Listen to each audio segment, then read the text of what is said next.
Hello दोस्तों, जैसा कि आप सभी जानते हैं कि जो हमारा आपको हम टेस्ट सीरीज प्रोवाइड करा रहे हैं सर्वश्रेष्ठ रैपिड रिवीजन प्रोग्राम। इसमें आज हमारा दूसरा टेस्ट है। पहला टेस्ट कल सक्सेसफुली हो गया और बच्चों ने क्वेश्चंस को काफ़ी अप्रिशिएट किया। बस एक थोड़ा सा इशू था, वो था आवाज़ का। वो आवाज़ का भी आज हमने इशू रिजॉल्व किया है और मैं उम्मीद करता हूँ कि आज आवाज़ का या वॉइस के रिलेटेड कोई इशू नहीं होगा। तो चलिए, तो हमारा एक टेस्ट हो चुका है, आज ये दूसरा। दो टेस्ट जो हमारे मॉक टेस्ट, दो प्री मॉक टेस्ट थे, सभी के लिए अवेलेबल थे, वो आज खत्म हो गए हैं। तो आइए हम आज उसका टेस्ट का डिस्कशन करते हैं। इसमें 30 क्वेश्चन थे और इसके लिए टोटल 30 मिनट का टाइम दिया गया था और साथ ही साथ इसको आपका अब डिस्कशन है। तो चलिए, जैसे पहला क्वेश्चन है वो है basically which of following is not the feature of Indian federalism. इसमें question on article 16 was good. Okay, thank you.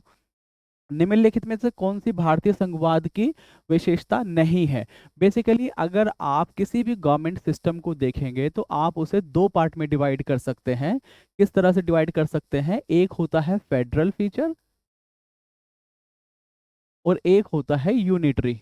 जो गवर्नमेंट है, आप इस टाइप से कह सकते हैं कि दो टाइप से है, फेडरल और यूनिटरी। आप इस तरह से समझिए, फेडरल में क्या है कि एक सेंटर है और नीचे जो प्रोविंसेस हैं, जो स्टेट्स हैं, जो छोटे छोटे यूनिट हैं, उसके पास पावर को डेली, मतलब उनके पास भी पावर है, अपना डोमेन है उनके पास। एक डिफाइंड फंक्शन है कि आप इसमें फंक्शन सारे कर सकते हो और वो अपने उस डोमेन में वो फुल्ली सॉवरेन है काम करने के लिए। ये हो गया फेडरल। जैसे कि आप अगर इंडिया में देखें कि भाई यूनियन गवर्नमेंट है, वो कुछ कानून बना सकती है, उसके पास पूरी पावर है अपने डोमेन में कानून बनाने की। इसी तरह से स्टेट गवर्नमेंट है, स्टेट गवर्नमेंट के पास अपने डोमेन में पूरी पावर है कानून बनाने की। तो ये हो गया आपका फेडरल।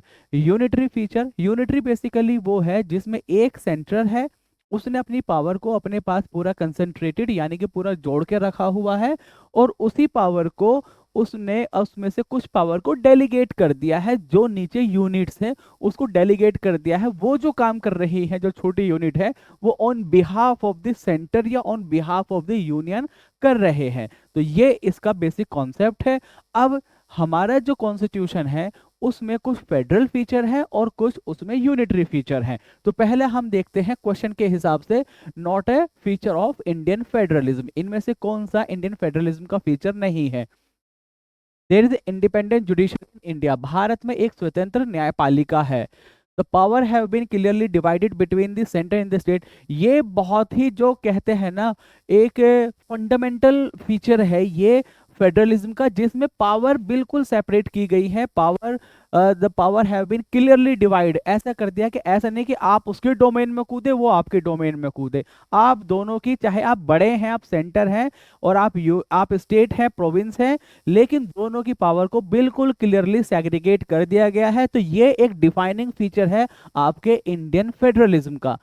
अब ये इंडिपेंडेंट जुडिशरी, अगर जुडिशरी इंडिपेंडेंट नहीं होगी, फॉर एग्जांपल जुडिशरी इंडिपेंडेंट नहीं है, उसमें एग्जीक्यूटिव का मतलब उसमें इंटरफेरेंस है, तो क्या होगा?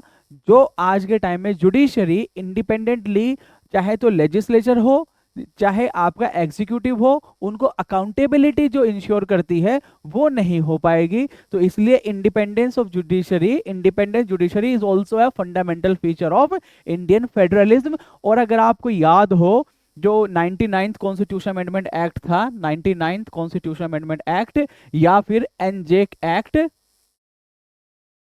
2015, इसको जो जुडिशरी ने, सुप्रीम कोर्ट ने नल एंड वॉइड डिक्लेयर किया था, उसके पीछे जो रीजन था वो यही था कि जुडिशरी की अपॉइंटमेंट में एग्जीक्यूटिव का रोल का होना, यानी कि जुडिशरी की इंडिपेंडेंस को कम करना, उसी को बेस बनाते हुए यहाँ इसको खत्म किया गया था। और इवन ये भी कहा गया कि जो इंडिपेंडेंस ऑफ जुडिशरी है, that is part of the basic structure of the Indian constitution.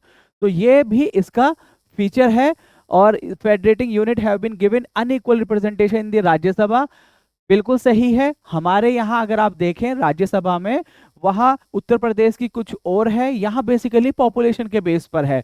अगर आप उत्तर प्रदेश की देखेंगे, हरियाणा की देखेंगे या फिर आप मिजोरम की देखें, तो सबकी अलग अलग है बेस्ड ऑन द पॉपुलेशन, चाहे तो आपकी लोकसभा की सीट हो चाहे राज्यसभा की। अगर आप दूसरी तरफ देखें, जो अमेरिका में है, जो वहाँ का जो अपर हाउस है उसको बोलते हैं सीनेट।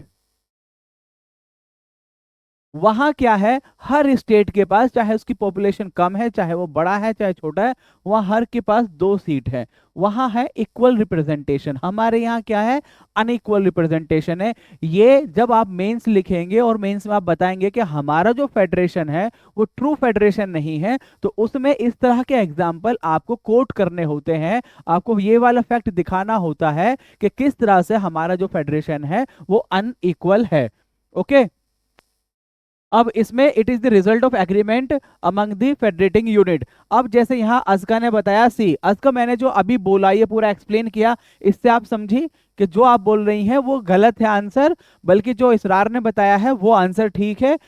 इसमें the result of an agreement among the federating unit, हमारा जो कॉन्स्टिट्यूशन है, हमारा जो यूनियन है, वो ऐसा नहीं है कि कुछ यूनिट थी और उन्होंने एग्रीमेंट किया और वो पास में आके उन्होंने एक फेडरेशन बना लिया। ऐसा नहीं था। ब्रिटिश इंडिया पहले से था, प्रिंसली स्टेट पहले से थे।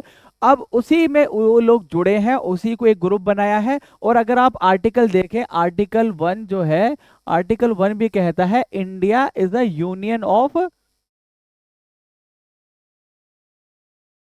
Of state. और इसमें अगर आप, मैं इसमें एक चीज और बताता हूं आपको, अगर आप थोड़ा सा, जब हम आगे डिटेल में देखेंगे तब मैं आपको इसको और ठीक से समझाऊंगा। अगर आप देखें आर्टिकल 1 से लेके 4 तक की अगर समरी देखी जाए, ऑल्दो आगे भी एक क्वेश्चन आएगा उसमें मैं इसको एक्सप्लेन करूंगा। अगर आर्टिकल 1 से लेकर आर्टिकल 4 तक की अगर समरी देखी जाए, तो इसका जो कंक्लूजन निकलता है वो ये निकलता है, India is a union which is indestructible union of destructible states.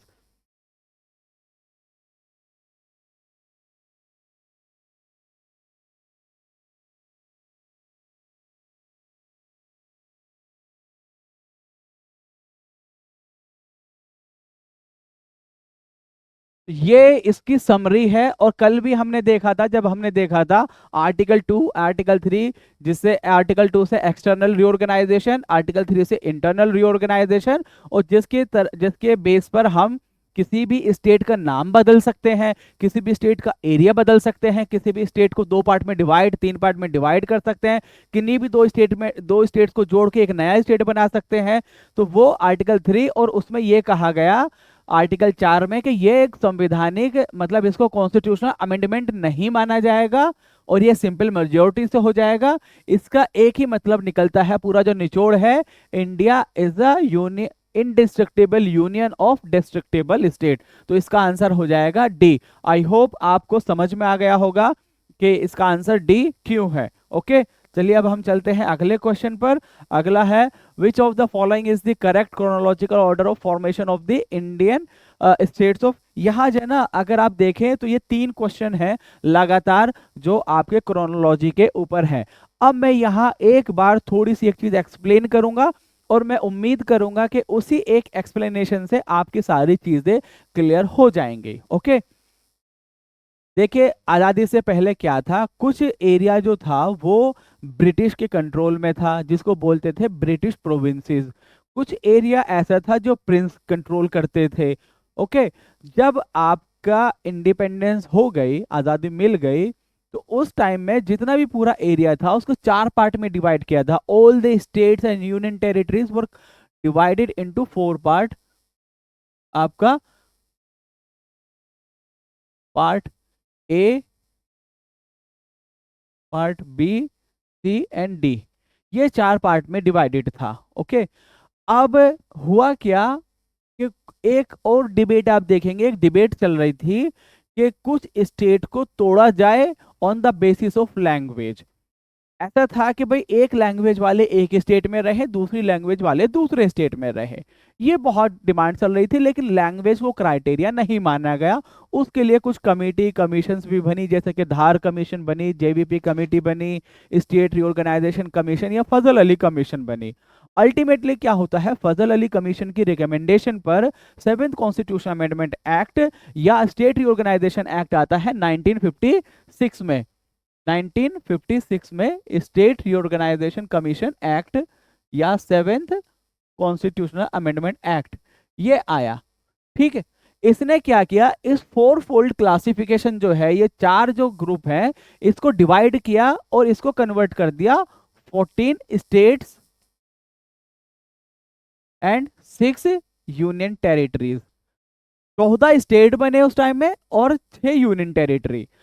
अब 1956 से लेके, और अगर आप 2025 तक का सफर देखें अब तक का, तो अब क्या हो गया है आपका, 28 तो स्टेट हो गए हैं, 28 स्टेट्स हैं एंड 8 यूनियन टेरिटरीज।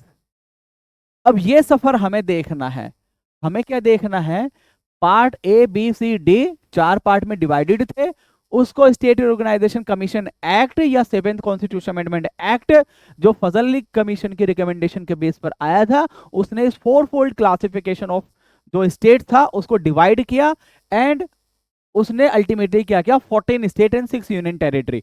अब वहां से सफर होता है स्टार्ट। अब अगर देखिए यहां मैं अब कुछ ट्रिकी क्वेश्चन आपको कैसे बना सकता हूं। The first state created on the basis of language, अगर आप में से कोई अगर जवाब देना चाहे, first state created on the basis of language, बताइए कौन सा स्टेट है। और साथ ही साथ एक और question, the first state created on the basis of language after the Fazal Ali commission recommendation. इन दोनों का आंसर मुझे बताइए, फिर हम इतने में स्टार्ट करता हूं, आप लोग लिखिएगा फिर मैं उसको देखता हूं। तो ये हो गया आपका 14 इसमें। अब हम चलेंगे देखेंगे यहां से 14 से मतलब से 14 स्टेट से यहां तक कैसे पहुंचे हैं, ये वाला सफर हम देखेंगे।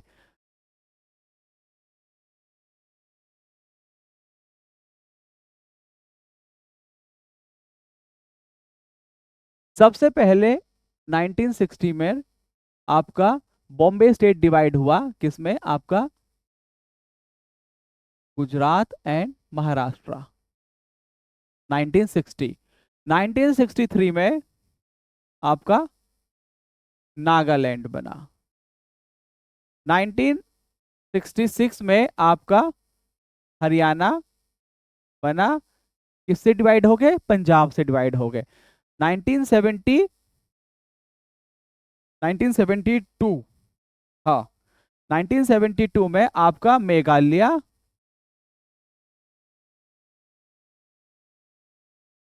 नहीं मेघालय, मणिपुर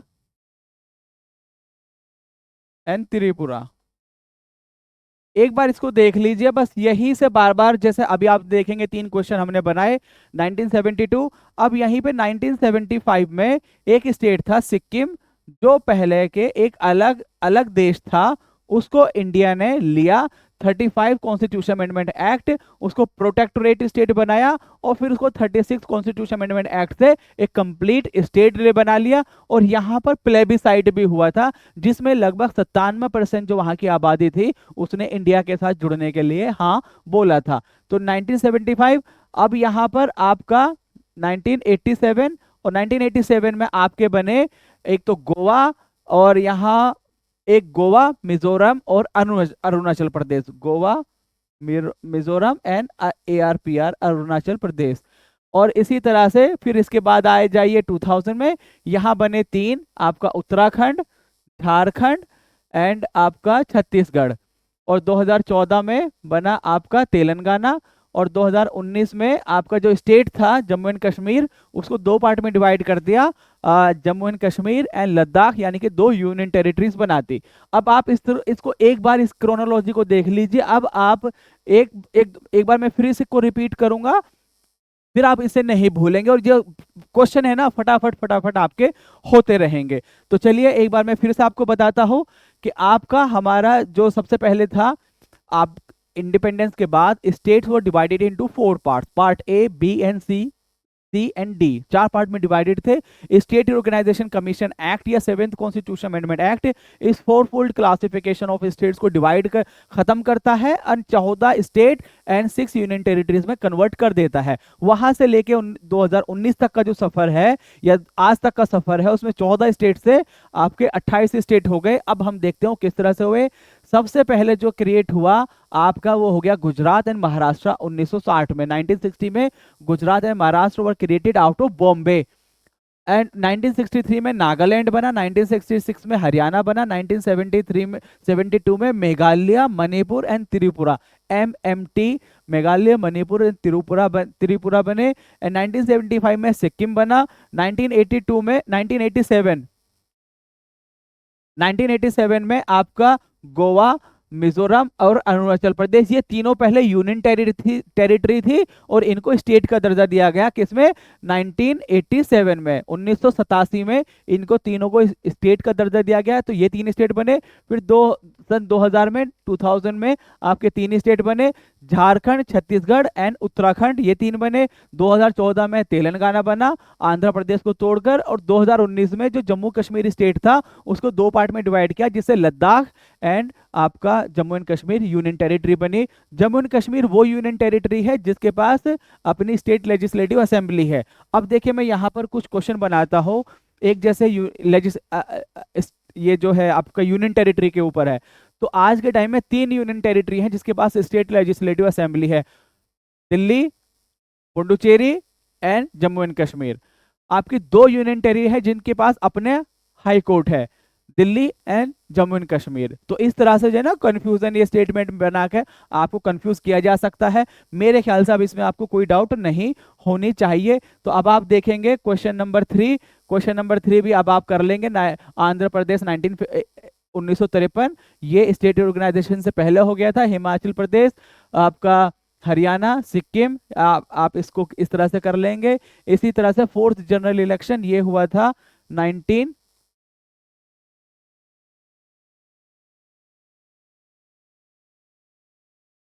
1967 में, हरियाणा 1966 में, आपका ये कन्वर्ट हुआ था 1972 में, और आपका जो Meghalaya Tripura became state in 1972, ये 1973।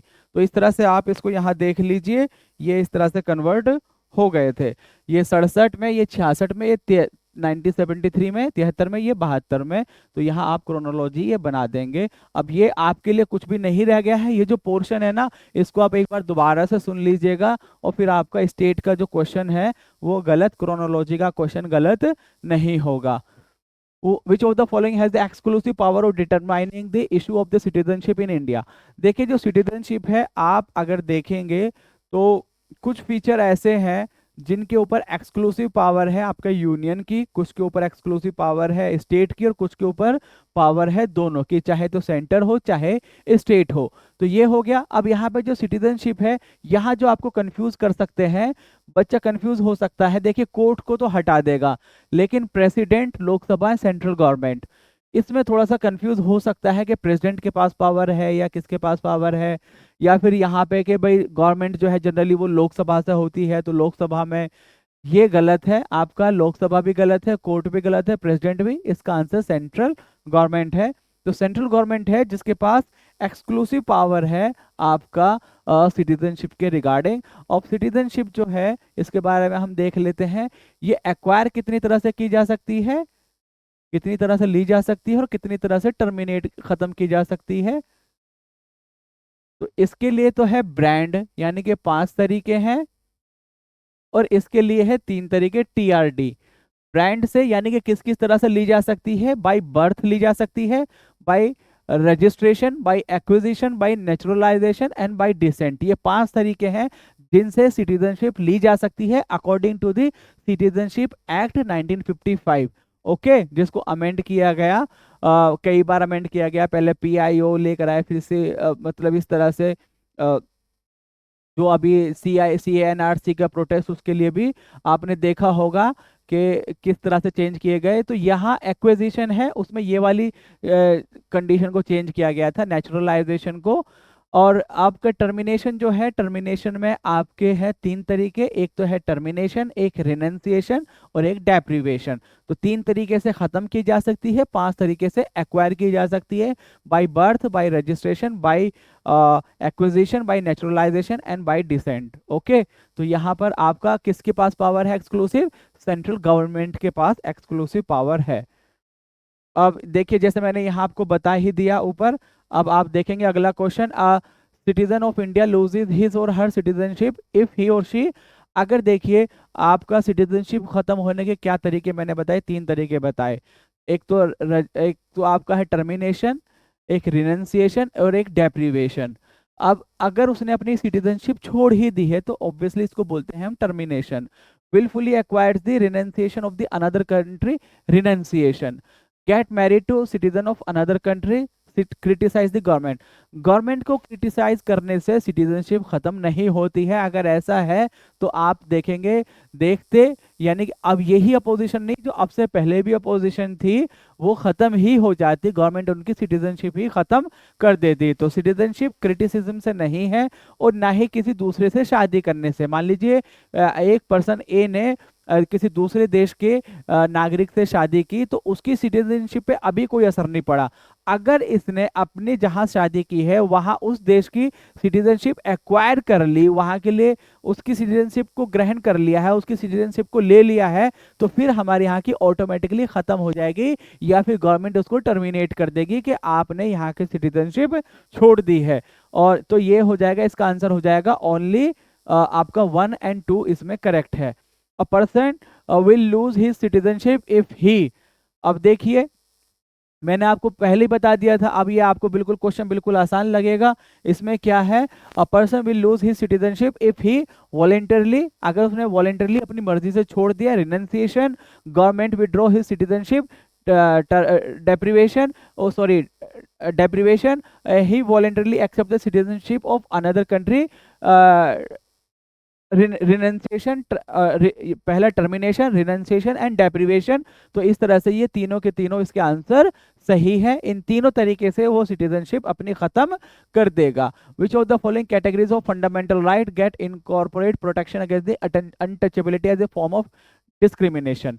अब यहाँ देखते हैं निम्नलिखित में से कौन से मौलिक अधिकारों की किस श्रेणी में भेदभाव के एक रूप में अस्पृश्यता के विरुद्ध सुरक्षा शामिल है। अब देखिए क्या है कि जो आपके फंडामेंटल राइट हैं वो 6 पार्ट में डिवाइडेड है, 6 पार्ट में डिवाइडेड है और इससे हर बार अलग अलग तरह से क्वेश्चन पूछे जाते हैं। अब अगर उसको हम देखें, सबसे पहले आपका राइट टू इक्वालिटी है। हम पहले अभी क्वेश्चन नहीं कर रहे हैं, अभी हम समझ रहे हैं। राइट टू इक्वालिटी हो गया आपका 14 से लेकर 18 तक। ओके, अब उसके बाद आता है राइट टू फ्रीडम जो 19 से लेकर है 22 तक। अब उसके बाद आता है राइट अगेंस्ट एक्सप्लॉयटेशन जो है 23 और 24, और राइट टू कॉन्स्टिट्यूशनल रेमेडीज है 32। अब मैंने बताया यहाँ तो 4 ही हुए हैं, मैंने बताया कि 6 फंडामेंटल राइट होते हैं। तो एक फंडामेंटल राइट है आपका राइट टू फ्रीडम ऑफ मतलब वो है राइट रिलीजन से रिलेटेड, वो है आपका आर्टिकल 25 से लेकर आर्टिकल 28 तक, जो फ्रीडम ऑफ रिलीजन है जिसमें। और फिर इसके बाद आता है आर्टिकल 29 और 30 जिसको बोलते हैं कल्चरल एंड माइनॉरिटी राइट।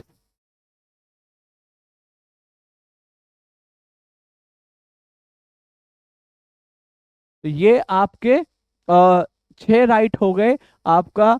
सबसे पहले right to equality, right to freedom, right protection against exploitation, right to freedom of religion, उसके बाद में cultural and minority rights, and उसके बाद में राइट टू कॉन्स्टिट्यूशनल रेमेडीज, ये आर्टिकल। अब यहाँ जो क्वेश्चन है इनमें से कौन सी कैटेगरी है फंडामेंटल राइट की जो अनटचेबिलिटी को, अनटचेबिलिटी के लिए जो है वो है 17 आर्टिकल, आर्टिकल 17। अब यहाँ देखो ये कौन से ग्रुप में आ रहा है, ये आ रहा है इस वाले ग्रुप में। तो ये पार्ट होता है राइट टू इक्वालिटी का।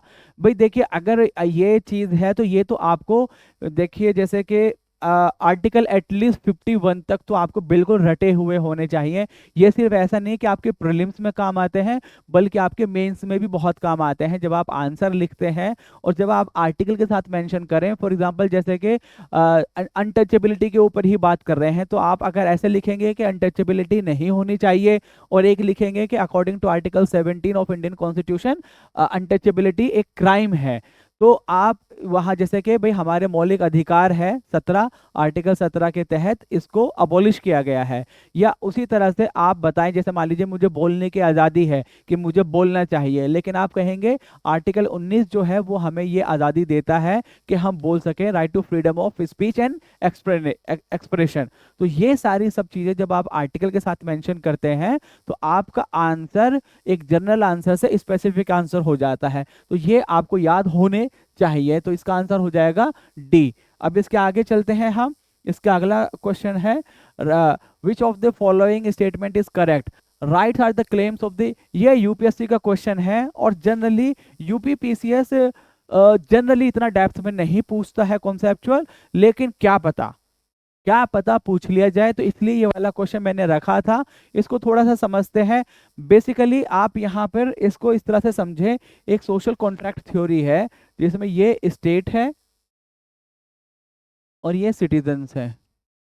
सिटीजन्स जो है अपनी पावर इसको डेलीगेट कर देते हैं स्टेट को, और स्टेट इनको कुछ राइट्स देता है।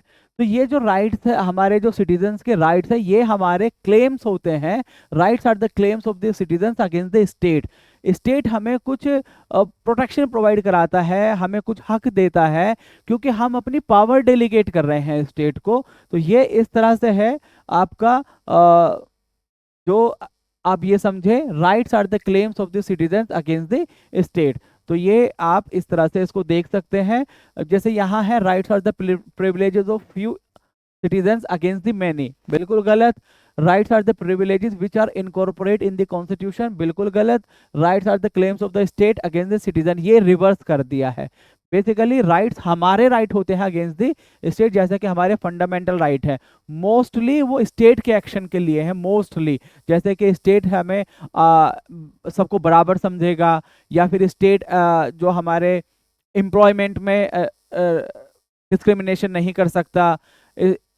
स्टेट हमारे जब फॉर एग्जांपल किसी कॉलेज एजुकेशन इंस्टीट्यूशन में एडमिशन है, हमारे एजुकेशन से रिलेटेड, वहाँ डिस्क्रिमिनेशन नहीं कर सकता। तो इस तरह से, या हमारी फ्रीडम ऑफ स्पीच है, एक्सप्लॉयटेशन है। तो ये सारी सब चीज़ें कहाँ आपके फंडामेंटल राइट में। तो ये हम किसके अगेंस्ट ले रहे हैं, स्टेट के अगेंस्ट है वो। तो rights are the claims of the citizen against the state. Okay, अब यहीं पे एक चीज़ और है, कुछ ऐसे राइट है जो हर किसी को अवेलेबल है, चाहे वो सिटीजन है या नहीं है, और कुछ है जो कि सिर्फ सिटीजन्स को अवेलेबल है। तो ये भी हम आगे क्वेश्चन देखेंगे कि there are some fundamental right which are available only to.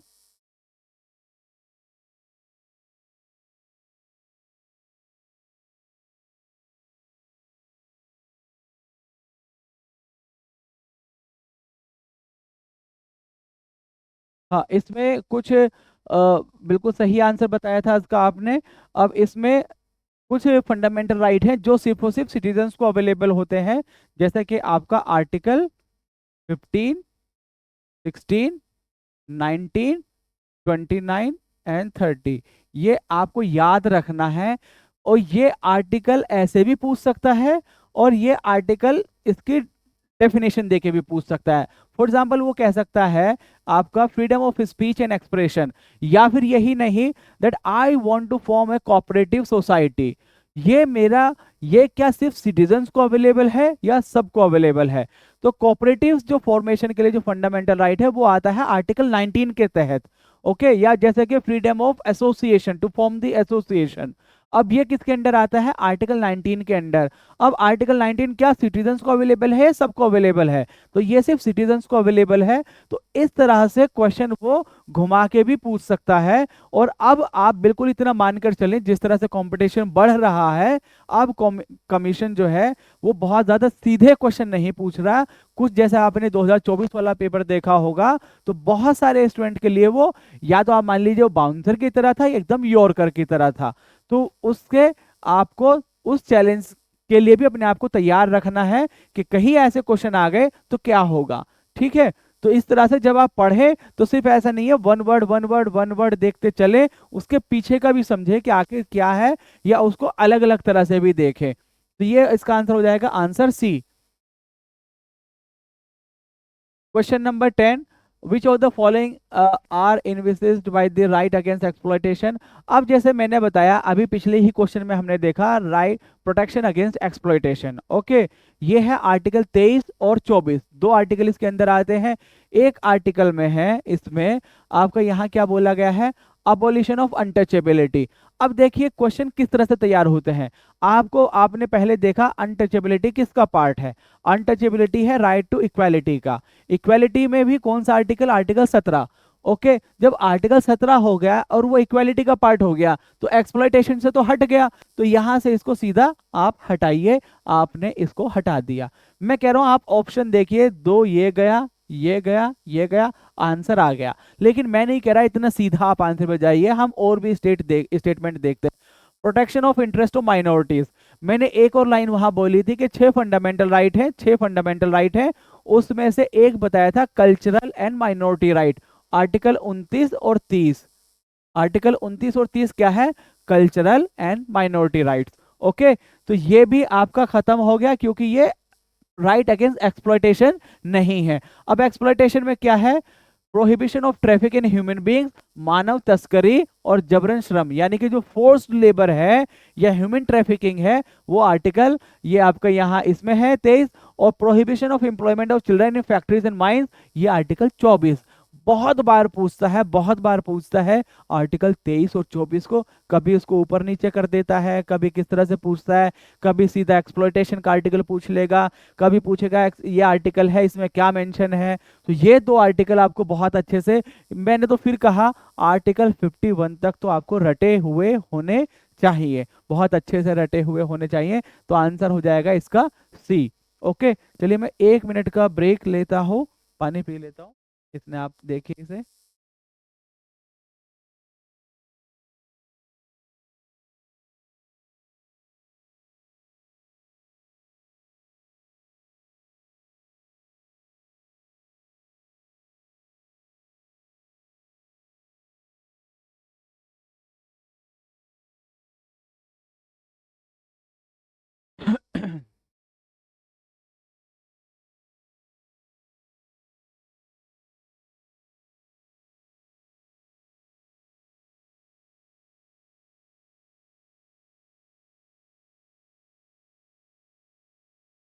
अब देखिए फिर वही क्वेश्चन आ गया। ये जो ना क्वेश्चन भी अगर ऐसे दिए जा रहे हैं ना आपको, कुछ जो रिपीट हो रहे हैं, ये इसलिए है कि आपके दिमाग में ये क्वेश्चन छप जाए, है ना।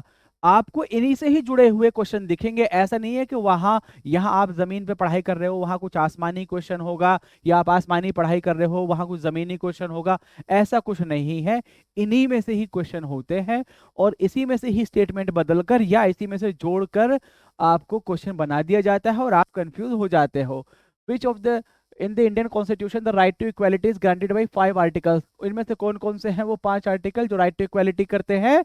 अभी मैंने आपको बताया था आर्टिकल 14 से लेकर आर्टिकल 18 तक। ओके, 14 से लेकर 18 तक राइट टू इक्वालिटी, 19 से लेकर 22 तक आपका राइट टू फ्रीडम, 23 और 24 प्रोटेक्शन अगेंस्ट एक्सप्लॉयटेशन, 25 से 28 right to freedom of religion, और आपका 29 और 30 कल्चरल एंड माइनॉरिटी राइट्स, और आपका 32 आपका constitution remedy, right to constitution remedy. तो 6 है। पहले एक 31 भी था, यानी कि जो राइट टू प्रॉपर्टी था उसको अबोलिश कर दिया गया। ये भी हम आगे क्वेश्चन में देखेंगे। चलिए अब हम आगे चलते हैं। अब इसमें ज्यादा टाइम लगेगा नहीं क्योंकि मैं ज्यादातर चीजें आपको समझा चुका हूं। Choose the following fundamental right which has been provided to. अब देखिए मैंने अभी आपको बताया कि 5 फंडामेंटल राइट है जो सिर्फ और सिर्फ सिटीजन्स को अवेलेबल है। There are 5 fundamental rights which are provided only to the citizens of India, जिसमें एक है 15, 16, 19, 29 एंड 30। अब यहाँ हम देख लेते हैं कि कौन कौन से हैं।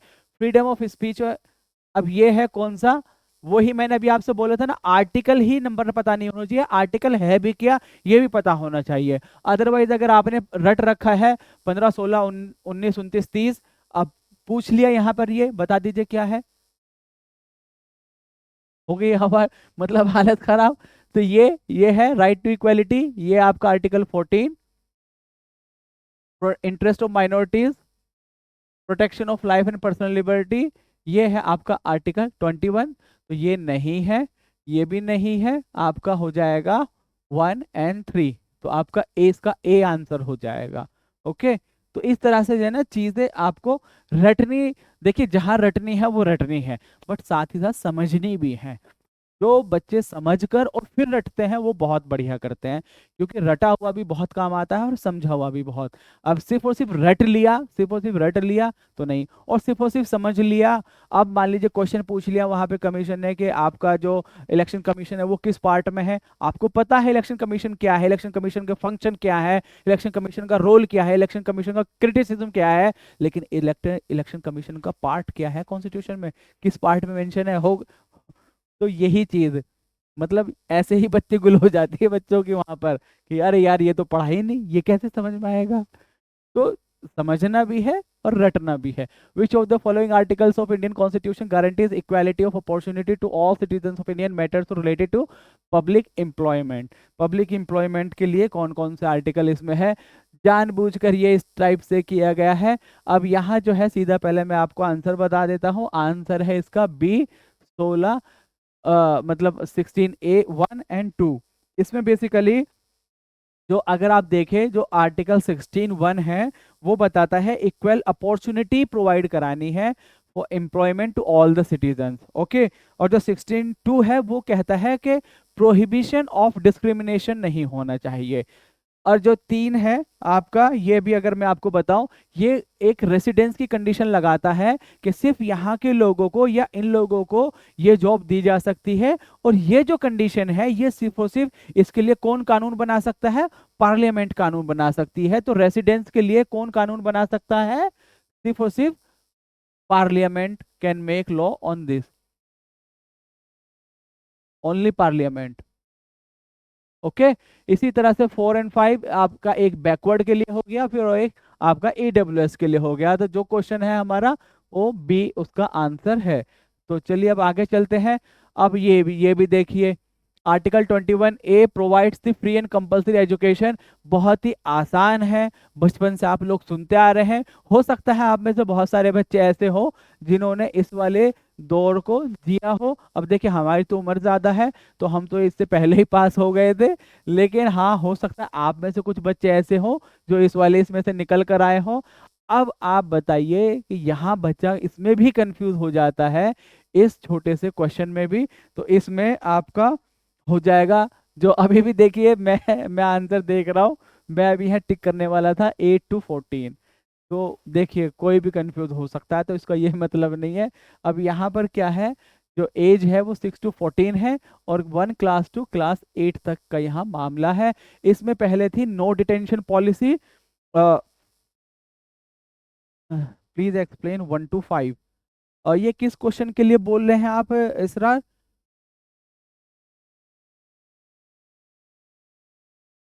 अच्छा 1 to 5, ओके ओके ओके।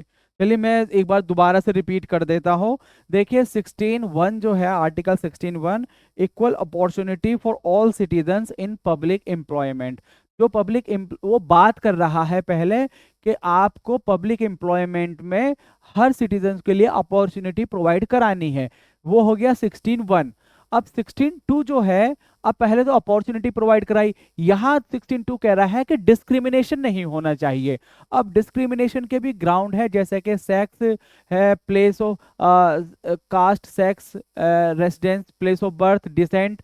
अब यहाँ ये हो गया डिस्क्रिमिनेशन की कंडीशन के इनमें से किसी के भी बेस पर आप डिस्क्रिमिनेशन नहीं करेंगे। तो ये दो चीज हो गई।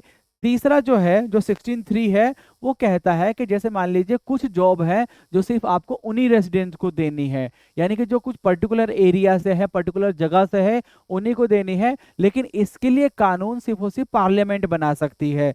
और 16(4) जो है वो reservation for other backward classes जो है, ओबीसीज के लिए है। 16(5) जो है वो आपका ईडब्ल्यूएस के लिए है। ठीक है, तो ये था, आई होप आपको समझ में आया होगा। ठीक है इसरार, मैंने वो कर दिया है। आप एक बार थम्स अप दे दें तो फिर हम आगे बढ़ें।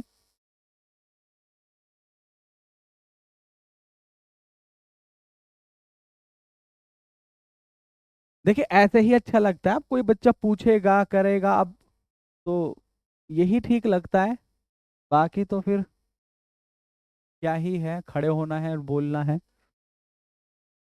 मैं तो बल्कि चाह रहा था कि ये वो अगर इंटीग्रेट हो जाए, जैसे फॉर एग्जांपल जूम कॉल होती है, उसमें आप सामने रहें तो डायरेक्ट भी क्वेश्चन पूछ सकें, ताकि लिखने का भी डिले ना हो, सीधी सीधी बात हो जाए। ओके, कुछ करेंगे उसके लिए भी। You welcome. Who is the custodian of fundamental right? ये क्वेश्चन कम से कम 10 बार पूछा जा चुका है स्टेट कमीशन में, और आपका यूपीएससी में भी ये पूछा गया है, who is the custodian of fundamental right. अब फंडामेंटल राइट के बारे में अब आपको इसका नहीं पता क्या है, लेकिन आपको ये तो पता होगा कि अगर हमारे फंडामेंटल राइट का उल्लंघन हो जाता है तो हम किसके पास जा सकते हैं। हम जा सकते हैं, जैसे अभी हमने एक आर्टिकल बताया था, article 32, right to constitution remedies. Article 32 article 32 के तहत हम सीधा सुप्रीम कोर्ट जा सकते हैं, और साथ ही साथ आर्टिकल 226 में हम हाई कोर्ट भी जा सकते हैं।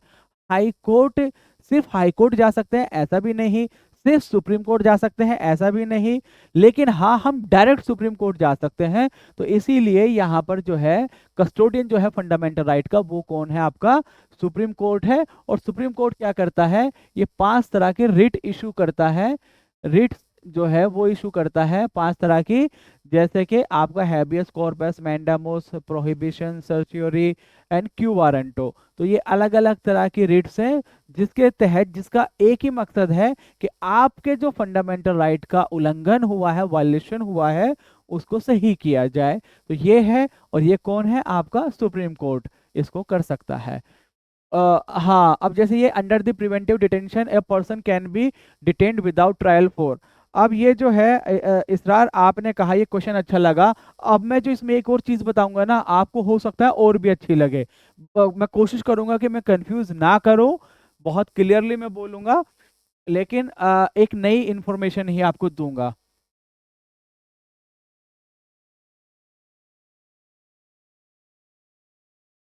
देखिए article 16, sorry, question number 16, preventive detention. Detention जो है 2 तरह से होते हैं, एक तो प्रिवेंटिव और एक क्यूरेटिव। क्यूरेटिव वो है जब मैंने कहीं कुछ गलत काम करना था, वो कर दिया, अब पुलिस आएगी, मुझे पकड़ेगी और ले जाएगी, ये हो गया क्यूरेटिव। प्रिवेंटिव वो है कि जहां पुलिस को ये अंदेशा है कि मैं कुछ गड़बड़ कर सकता हूं।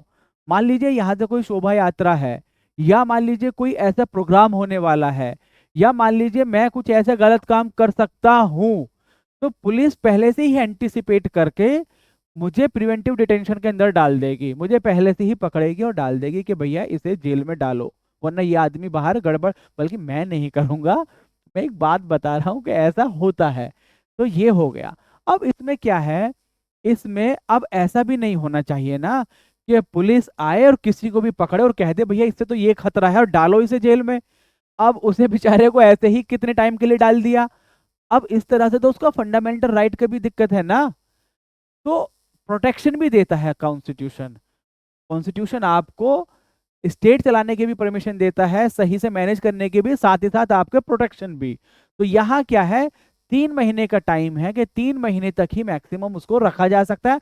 अगर उससे ज्यादा रखना है तो आपको क्या है, एक एडवाइजरी बोर्ड है, एडवाइजरी बोर्ड, इसकी परमिशन लेनी होगी, और ये हाई कोर्ट इसको स्टैब्लिश करेगा। हाई कोर्ट का जज होगा, जिसकी परमिशन होगी वो इसको फिर देगा कि 3 महीने से ज्यादा कर सकते हैं या नहीं कर सकते हैं।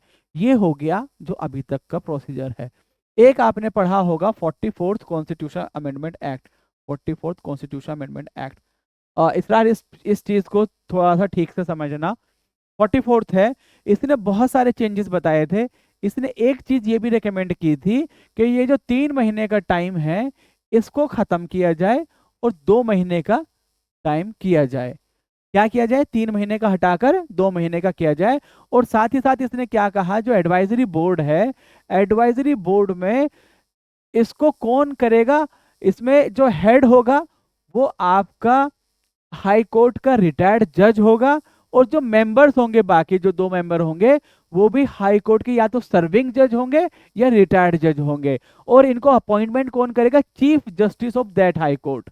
तो यानी कि यहां से एग्जीक्यूटिव के रोल को बिल्कुल हटा दिया था और इसकी इंडिपेंडेंस को बढ़ाया था एडवाइजरी बोर्ड को, कि ताकि एग्जीक्यूटिव के रोल को हटा दिया जाए तो ये जब इसमें ये कर दिया कि यहां से इसको हटा दिया, तो ये चीज ने इसको स्ट्रेंथन किया, यानी कि एग्जीक्यूटिव के रोल को हटा दिया। लेकिन दिक्कत क्या हुई, ये जो चेंजेस थे 44th कॉन्स्टिट्यूशन अमेंडमेंट एक्ट के, ये गवर्नमेंट ने इस वाले पार्ट को नोटिफाई नहीं किया। तो ये जो चीज है ये इम्प्लीमेंट नहीं हो पाई है। इम्प्लीमेंटेशन में क्या है, 3 मंथ ही है। लेकिन अगर मान लीजिए मेरे जैसा कोई एग्जामिनर हो जो बहुत ही ज्यादा बच्चों को परेशान करना चाहे, तो मैं पूछ सकता हूँ 44th कॉन्स्टिट्यूशन अमेंडमेंट एक्ट के तहत जो प्रिवेंटिव डिटेंशन है उसकी ड्यूरेशन क्या है। आपने पढ़ा होगा 3 महीने।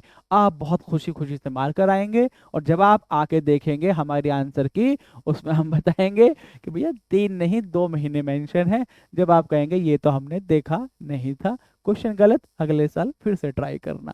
तो ये हो गया आपका, यहाँ पर 3 मंथ है। ओके, ये बस आपको एक्स्ट्रा इन्फॉर्मेशन देने की कोशिश की है। हम्म।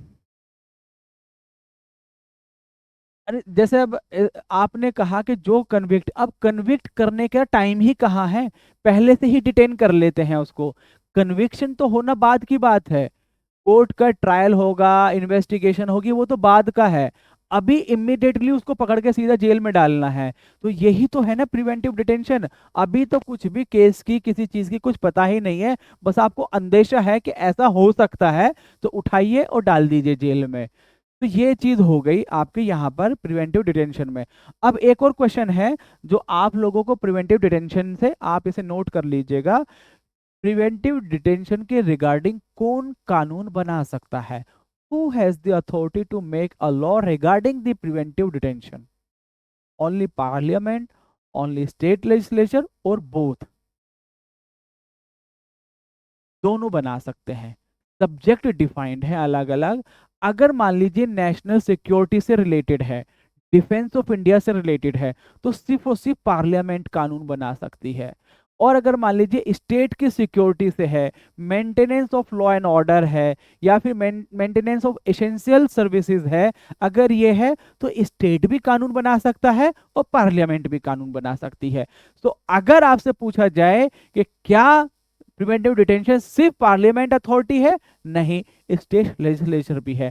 लेकिन अगर पूछा जाए डिफेंस ऑफ इंडिया से रिलेटेड, सिक्योरिटी ऑफ इंडिया से रिलेटेड, सिर्फ किसके पास पावर है, सिर्फ पार्लियामेंट के पास पावर है। ओके, तो दोनों कानून बना सकते हैं, लेकिन दोनों के आपके सब्जेक्ट अलग अलग मेंशन है। अब अगर जैसे मैं कहूँ maintenance of law and order, maintenance of essential services, इसमें दोनों बना सकते हैं, पार्लियामेंट भी और स्टेट लेजिस्लेचर भी। मेरे ख्याल से इतना ही आपको चाहिए। ऑब्वियसली इसका मिसयूज होता है, ऑब्वियसली इसका मिसयूज होता है माय डियर। आप आर्टिकल उठा के देखिए, आप देखिए कि बहुत सारे लोगों को पकड़ के डाल दिया जाता है जेल में। अब ये तो फिर भी कॉन्स्टिट्यूशन की साइड से एक प्रोटेक्शन है कि 3 महीने का टाइम है। उसी को प्रोटेक्शन को स्ट्रेंथन करने के लिए 3 महीने से 2 महीने का टाइम कर रहे थे, और एडवाइजरी बोर्ड को भी इंडिपेंडेंट बना रहे थे, लेकिन नहीं हो पाया। आप समझ रहे हैं ना इस पॉइंट को। तो ये तो एब्यूज है इसका, मिसयूज नहीं, एब्यूज। मैं बहुत जिम्मेदारी से बोल रहा हूँ इस वाले शब्द को। तो ऐसा होता है, और आप न्यूज उठा के देख लीजिए, बस आपको खुद पता लग जाएगा।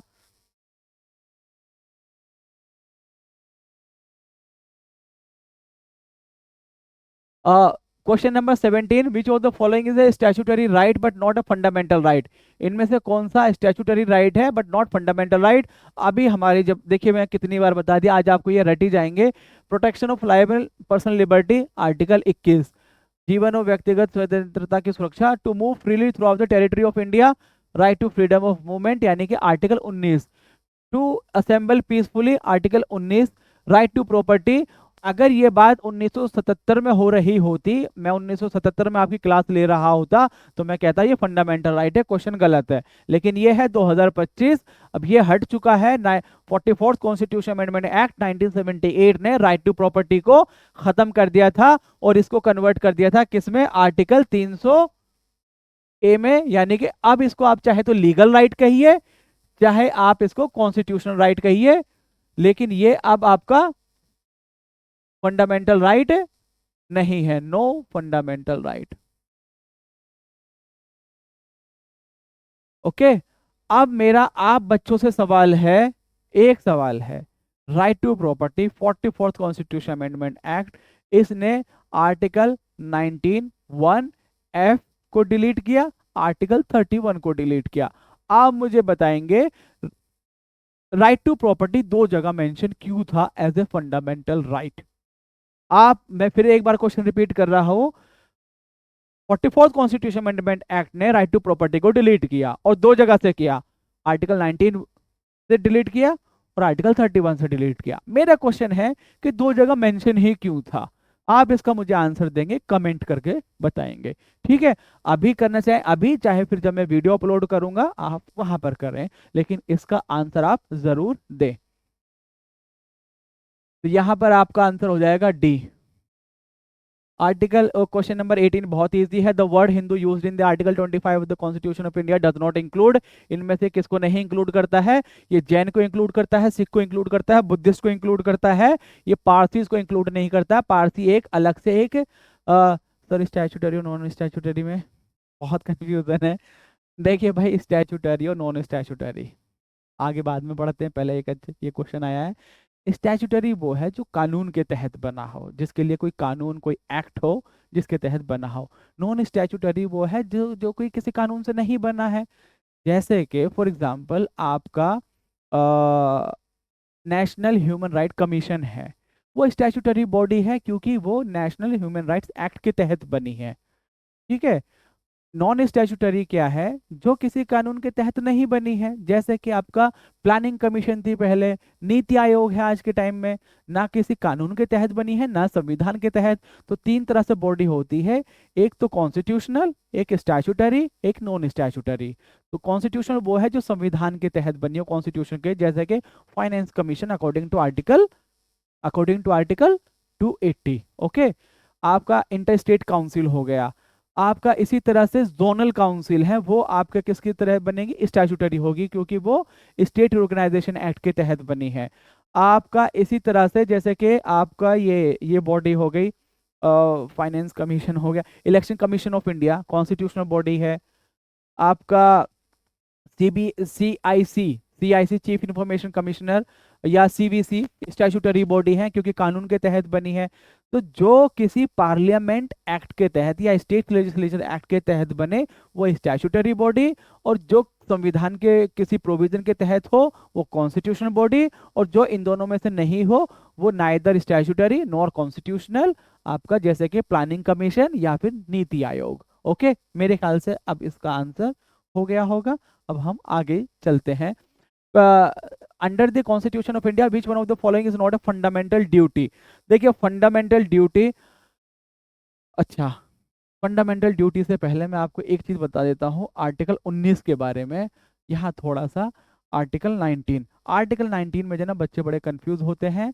आर्टिकल 19 इसके अंदर 6 राइट्स आते हैं। अब इसमें जो है मैं एक ट्रिक बता रहा हूँ, आप उसे थोड़ा सा बस समझें।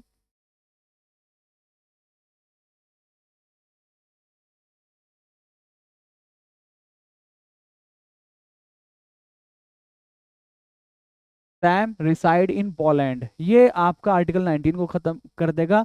एस से हो जाएगा speech, freedom of speech and expression. A, दो ए है, यहाँ कंफ्यूजन हो सकती है। ऐसे देखिए, असेंबली, ये है एसोसिएशन। पहले असेंबली होगी, पहले भीड़ इकट्ठा होगी तो ही तो एसोसिएशन बनेगा। ये तो रैंडम भी हो सकती है, जब रैंडम चीज ऑर्गेनाइज हो जाएगी तभी तो एसोसिएशन आएगा। तो पहले स्पीच यानी कि मैं भाषण दूंगा, मैं रैंडम भीड़ इकट्ठी करूंगा, फिर उसमें से मैं कहूंगा नहीं भैया मैं तरीके से भीड़ इकट्ठी करूंगा, एसोसिएशन बनाऊंगा। ये हो गया आपका। और एम से क्या है? Movement, right to movement. R से क्या है? Right to residence. पी से क्या है? प्रोफेशन, मुझे जो काम करना है मैं वो काम करूंगा। तो freedom of speech and expression, assembly, association, movement, residence and profession. तो ये आपको मेरे ख्याल से अब कंफ्यूजन नहीं होगी, याद आपको ये रहेगा। हम सीधे चलते हैं आर्टिकल 19 पे। यहाँ 2-3 क्वेश्चन है लगातार जो कि फंडामेंटल ड्यूटी से जुड़े हुए हैं। बहुत ज्यादा मैं इसमें चीजें नहीं बताऊंगा, ये बताऊंगा कि कहाँ आपको जनरली कंफ्यूज करता है। एक तो है आपका टैक्स के बारे में, जहां भी आ जाए टैक्स देना आपकी फंडामेंटल ड्यूटी है? नहीं है। वोट देना फंडामेंटल ड्यूटी है? नहीं है। और इसी तरह से एक और होता है वो कंफ्यूज करने के लिए जनरली पूछा जाता है, यहाँ मेंशन नहीं है, लेकिन मैं आपको उसको अलग से बता दूंगा। तो इसमें आप इस तरह से देख सकते हैं चीजें, बार बार आपको इसको पढ़ना है। भाई इसका एक ही सॉल्यूशन है, और वो है पढ़ना, पढ़ना और पढ़ना। इसके अलावा अगर आपको लगे कि कुछ और भी चीज है तो वो नहीं है। फंडामेंटल ड्यूटीज की मैं एक ट्रिक बनाकर आपके साथ शेयर कर दूंगा, आप उसको देख लेना। हो सकता है वहां से कुछ चीजें आपके लिए आसान हो जाए, लेकिन दो चीजें याद रखना, राइट टू वोट मतलब वोट करना, और टैक्स देना, दोनों फंडामेंटल ड्यूटी नहीं है। तो ये क्वेश्चन हो गया। On the recommendation of which of the following fundamental duties, देखिए यहाँ उसी से जुड़ा हुआ है, Soren Singh committee 1976, 42nd constitution amendment act, 10 fundamental duty add की गई थी। जो 86 कॉन्स्टिट्यूशन अमेंडमेंट एक्ट 2002, उसने 11वीं फंडामेंटल ड्यूटी को ऐड किया था। Which of the following statement regarding the fundamental duties contained in the constitution are correct? ये क्वेश्चन अच्छा है, इसमें फंडामेंटल ड्यूटीज की सारी डाउट आपकी खत्म हो जाएंगी। अब इसमें क्या है, fundamental duties have formed A part of the constitution of India since it's adoption. अभी देखिए मैंने ऊपर बताया क्या, फंडामेंटल ड्यूटीज जो है वो ऐड हुई थी 42nd कॉन्स्टिट्यूशन अमेंडमेंट एक्ट 1976 में। ओके, और अडॉप्शन कब हुआ है, 1949, 26 नवंबर को अडॉप्शन हुआ है। तो पहला स्टेटमेंट गलत। अभी हम आंसर पे नहीं पहुंच रहे, अदरवाइज हम आंसर यहां से आसानी से निकाल सकते हैं। Fundamental duties are applicable only to the citizen of India. जहां जनरली ओनली होता है वो एक्सट्रीम स्टेटमेंट होता है, और उसे जनरली हम काट देते हैं, लेकिन यहाँ ये बिल्कुल ठीक है। Fundamental duties are applicable only to the citizens of India, ये बिल्कुल सही है। Fundamental duties have become a part of the constitution of India in accordance with the recommendation of Swaran Singh committee, बिल्कुल सही, सोरेन सिंह कमेटी की रिकमेंडेशन पर फंडामेंटल ड्यूटीज ऐड की गई थी। Fundamental duties can be enforce through the writ jurisdiction, बिल्कुल गलत। इसमें ऐसा कुछ भी नहीं है कि जुडिशरी आए और आपसे कहे कि आपकी फंडामेंटल ड्यूटी, ऐसा कुछ भी नहीं है। तो इसका आंसर हो जाएगा 2 और 3, आपका सी इसका आंसर हो गया। मैं 1 मिनट पानी पी लेता हूँ, ठीक है।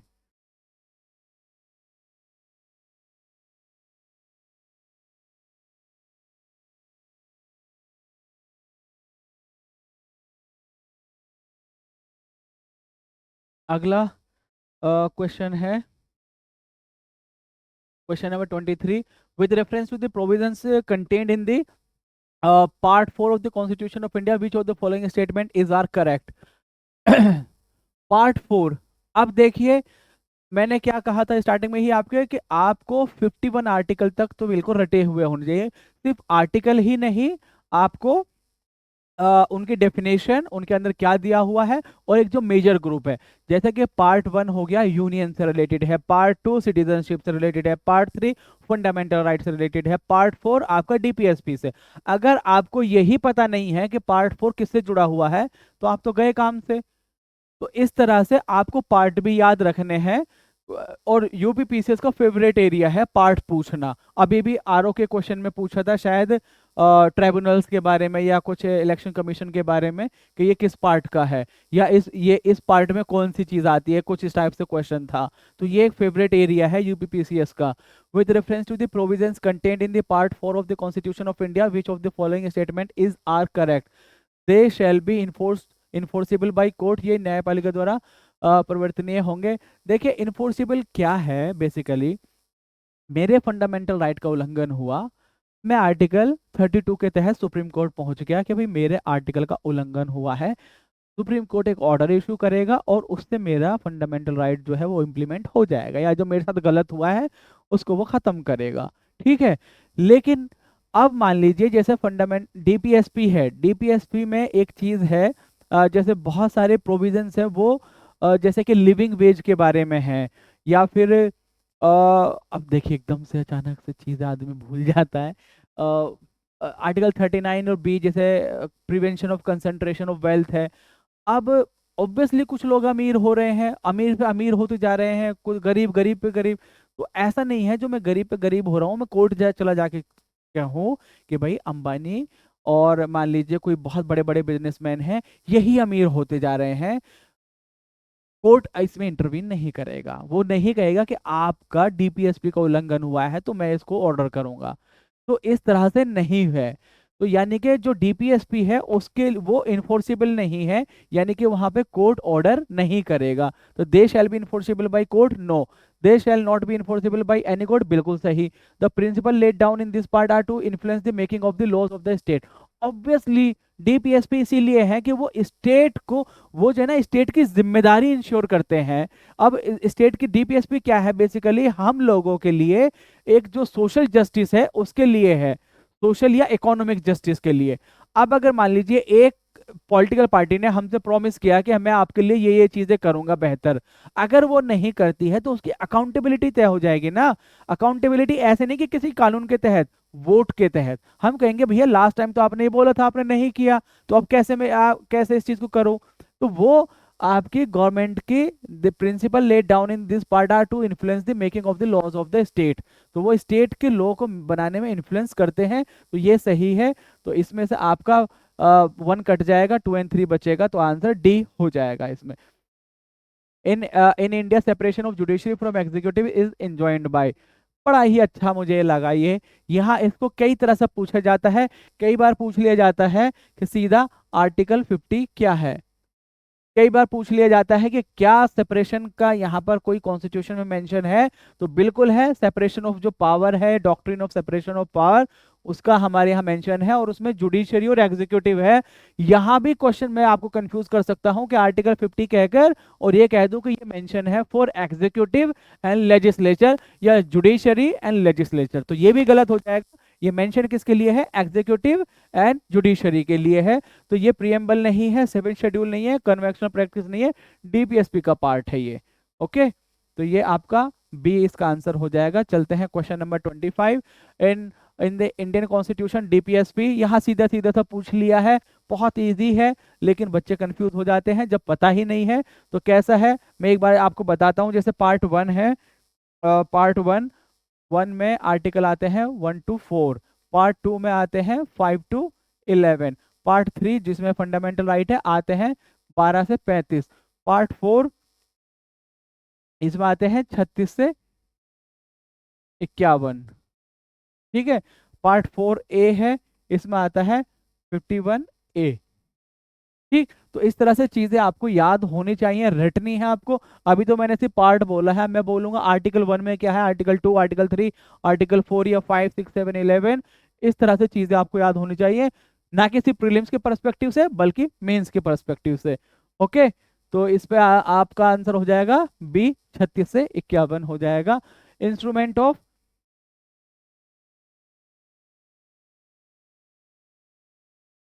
अब ये है इंस्ट्रूमेंट ऑफ इंस्ट्रक्शन। ये मुझे थोड़ा अच्छा लगा था क्वेश्चन इस टाइप से। Instrument of instruction contained in the government of India act 1935 have been incorporated. उन्हीं को जो इंस्ट्रूमेंट ऑफ इंस्ट्रक्शन थे उसी को कन्वर्ट कर दिया गया था किसमें, डीपीएसपी में। इसी तरह से कल एक हमने क्वेश्चन किया था, जो ऑब्जेक्टिव रेजोल्यूशन था उसी को कन्वर्ट कर दिया गया था किसमें, प्रीएम्बल में। तो यहाँ instrument of instruction contained in the government of India act 1935 have been incorporated in the Constitution of India in the year 1950 as DPSP. तो ये भी पूछा जा सकता है कि डीपीएसपी ऐसे तो हमने लिए हैं कहां से, डीपीएसपी कहां से लिए, आयरिश कॉन्स्टिट्यूशन से, आयरलैंड से।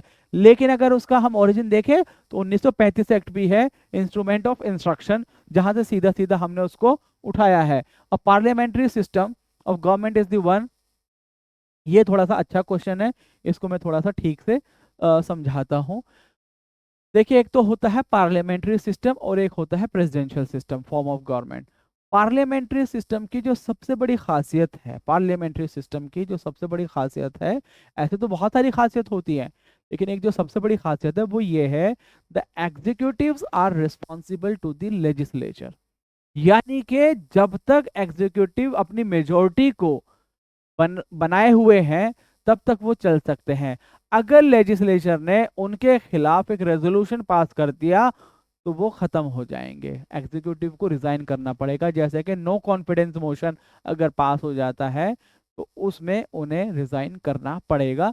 तो इसका एक ही चीज है, कम से कम 10 बार पिछले अगर 15 साल में देखोगे तो 10 बार यूपीएससी इस क्वेश्चन को पूछ चुका है, लगभग घुमा फिरा के, executives are responsible to the legislature, या फिर Lok Sabha can pass the no confidence motion कभी इस तरह से पूछ लेता है, कभी executives are responsible to the legislature, कभी अकाउंटेबिलिटी का नाम देकर। तो ये है यहाँ पर the government is responsible to the parliament and can be removed by it. The government is elected by the people, government is chosen by the parliament, can not be removed. Parliamentary system of government is the one और political party नहीं। इसमें B इसका answer हो जाएगा। आप देख लेंगे इसको जरा एक बार ठीक से। तो government is responsible to the parliament and can be removed by it. अगर मैं इसको और स्पेसिफिक बनाऊं तो पार्लियामेंट भी नहीं, लोकसभा, क्योंकि no confidence motion can be introduced only and only in Lok Sabha. Okay, with reference to the federal system in India which of the following feature is are correct. हमने पहले ही देखा था कि फेडरल फीचर क्या होता है, और इसमें ये भी है कि यहाँ जो फेडरेशन है वो बना ऐसा नहीं है कि वो स्टेट जो थे वो आए साथ में और उन्होंने एक एग्रीमेंट किया जैसा कि अमेरिका में हुआ था, वैसा नहीं है। यहाँ यूनियन ब्रिटिश इंडिया जो थी यूनियन, और उसी ने ही क्या किया, स्टेट्स को क्रिएट किया। आर्टिकल 1 कहता है India is a union of states, union of states. और इसमें यह भी है कि स्टेट्स के पास ये पावर नहीं है कि वो यूनियन से हट सके। There is no right to secede from the union. और एक और चीज है जो मैंने बताया था, आर्टिकल 1 से 4 की जो समरी है, India is indestructible union of destructible states. तो स्टेट्स को खत्म किया जा सकता है, स्टेट्स के पास पावर नहीं है। States have no right to secede from the union under the constitution of India. Bharat के संविधान के तहत राज्यों को संघ से अलग होने का कोई अधिकार नहीं है। बिल्कुल सही स्टेटमेंट है। Just advocacy of cessation will have the protection of freedom of expression. Bharat के संविधान के तहत राज्यों को संघ से अलग होने का कोई अधिकार नहीं है। बिल्कुल ठीक। अलगाव की उचित वकालत अभिव्यक्ति की स्वतंत्रता का संरक्षण होगा। अब अगर कोई स्टेट ये कहे कि मुझे अलग होना है, मुझे इस देश से अलग होना है, तो वो freedom of speech and expression के तहत उसका प्रोटेक्शन नहीं होगा, उसे सिडिशन माना जाएगा और उसके खिलाफ एक्शन होगा। तो ये स्टेटमेंट गलत है। Only one is correct answer. Article question number 29 which of the following is the future feature common to both Indian federation and American federation. अब देखिए फेडरेशन है, अब ऐसा है कि हमने अमेरिका से कुछ चीज़ें ली हैं, देखा है, लेकिन ऐसा भी नहीं कि बिल्कुल कॉपी है हूबहू। तो कुछ अलग भी फीचर है और कुछ कॉमन फीचर है, जैसे कि सिंगल सिटीजनशिप, हमारे यहाँ सिंगल है, उनके वहाँ डुअल सिटीजनशिप है। Free list in the constitution, dual judiciary नहीं ये है। लेकिन a federal court to interpret the constitution, federal court है उनके पास भी हमारे पास भी, जो इंटरप्रिटेशन ऑफ कॉन्स्टिट्यूशन के लिए है। तो ये आपका कॉमन फीचर है बिटवीन बोथ दी जो Indian federation and American federation. तो इसका आंसर हो जाएगा D, a federal supreme court to interpret the constitution, ये दोनों के पास है। तो ये इसका कॉमन हो गया। और इसमें आपका in context of India which of the following principles is are implied institutionally in the parliamentary government. Bharat के संदर्भ में संसदीय सरकार में निम्नलिखित में से कौन से सिद्धांत इस संस्थागत रूप से निहित हैं। अब इसमें जो है बेसिकली अगर आप देखें पार्लियामेंट, इसमें members of the cabinet are members of the parliament. देख लेते हैं, पढ़ लेते हैं, अभी समझेंगे। Minister hold the office till they enjoy the office in the parliament, confidence in the parliament, बिल्कुल सही। Cabinet is headed by the state head of the state. अब देखिए क्या है, अ, हमारे यहाँ कॉन्सेप्ट क्या है, सिंथेसिस है between the executive and legislature. जैसे कि आप प्रेसिडेंशियल सिस्टम देखेंगे, वहाँ लेजिस्लेचर बिल्कुल अलग है और एग्जीक्यूटिव अलग है। हमारे यहाँ क्या है, फॉर एग्जांपल जैसे हम यूनियन की बात करें, एक आदमी एमपी बना, अब वो एमपी मिनिस्टर भी बन सकता है। जैसे ही मिनिस्टर बनेगा वो एग्जीक्यूटिव में आ जाएगा, लेकिन वो साथ ही साथ एक एमपी भी है। तो ये statement members of the cabinet are the members of the parliament, okay, बिल्कुल सही है। अब एमपी बनने के लिए यही नहीं है कंडीशन कि आप सिर्फ लोकसभा के एमपी हो, आप चाहे तो राज्यसभा के हो, तो कोई से भी हाउस के हो सकते हैं। लेकिन यहाँ पे एक एक्सेप्शन है, एक ऐसा आदमी फॉर एग्जांपल किसी पॉलिटिकल पार्टी को लगे कि रिजवान को मिनिस्टर बनाना है, तो वो मुझे मिनिस्टर बना सकते हैं, लेकिन मैं सिर्फ 6 महीने के लिए रह सकता हूं अगर इस दौरान मुझे इलेक्शन नहीं लड़ाया गया। यानी कि बिना इलेक्शन लड़े मैं 6 महीने के लिए मिनिस्टर बन सकता हूँ। अगर मुझे उस पर कंटिन्यू कराना है तो मुझे इलेक्शन लड़ाना होगा और वो मुझे जीतना होगा। तो ये सिर्फ 6 महीने के लिए है। तो members of the cabinet are the members of the parliament, बिल्कुल सही। Members hold the office till they enjoy the confidence in the parliament, बिल्कुल सही। वही मैंने आपको बताया था, ये डिफाइनिंग फीचर भी है of parliamentary form of the government in which the executives are responsible to the legislature। यही है, मिनिस्टर एग्जीक्यूटिव है, पार्लियामेंट लेजिस्लेचर है। Cabinet is headed by the head of the state. ये गलत है। ये इसलिए गलत है क्योंकि हेड ऑफ द स्टेट दो हेड होते हैं बेसिकली। हेड जो है, एक नॉमिनल हेड होता है और एक रियल हेड होता है। नॉमिनल हेड जो है ये गवर्नमेंट को हेड करता है, किसको? नहीं,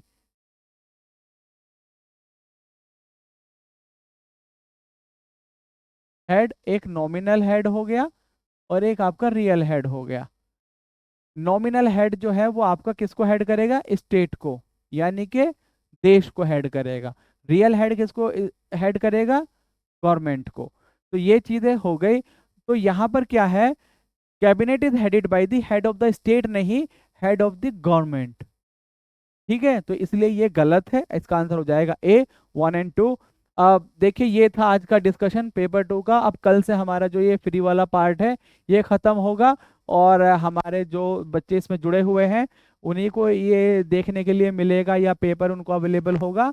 तो अगर आप लोग भी इसका पार्ट बनना चाहते हैं, देखिए ऑब्वियसली मैं यहाँ जो पढ़ा रहा हूँ इसीलिए पढ़ा रहा हूँ कि मैं सिलेक्ट नहीं हूँ, बट मैंने इस जर्नी में यही चीज़ देखी कि किस तरह से कोचिंग है, कितनी कोचिंग है। मैं भी बहुत सारे टीचर की रिस्पेक्ट करता हूँ, बहुत सारे टीचर से सीखा है, लेकिन इतना डिटेल में बहुत कम लोग बताते हैं। इतना डिटेल में बहुत कम लोग बताते हैं, बहुत कम टीचर ऐसे हैं जो इतनी डिटेल में बताते हैं।